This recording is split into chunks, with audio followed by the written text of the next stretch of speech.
Wolfenstein The Old Blood is a prequel to The New Order and sees our hero BJ fighting the Nazi cause over 2 parts and 8 chapters, originally designed to be DLC for the main game.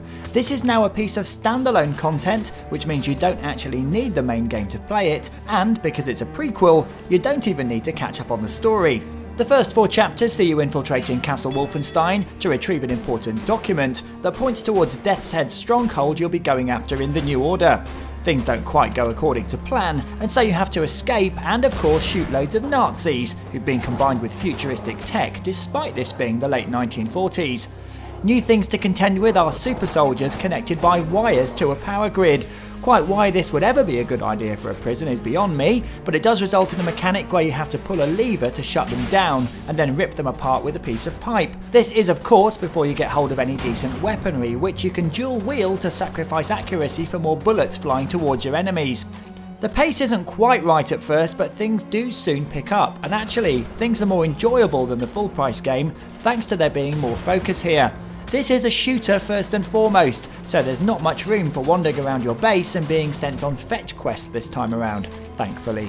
The second half of the plot from Chapter 5 sees the game take a wild turn towards familiar territory covered by recent games, zombie Nazis. It seems they've been digging deep in search of something foul, and a massive earthquake unleashes hell on everybody. The fiery zombies are fun to smash around the face, and they're actually extremely deadly. A couple of swipes will kill you. There's also the added fun of real living Nazis turning undead when you kill them.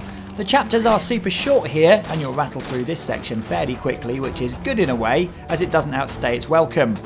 The perk system is back in the game, which rewards you for specific gameplay. For example, overcharging your health above a certain percentage means your max resting health can be upgraded.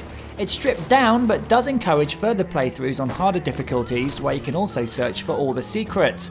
Again, you can also find beds dotted around the place where you can delve into BJ's nightmares of times gone by. Essentially, you'll play through sections of the original game, but with the addition of you and your weaponry looking like, and being able to move like, this next gen game.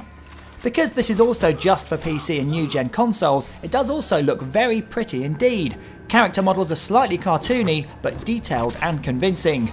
You can rattle through The Old Blood in a day, but I still think it's worth the price of admission at just under 15 quid. It gets an excellent 8 out of 10.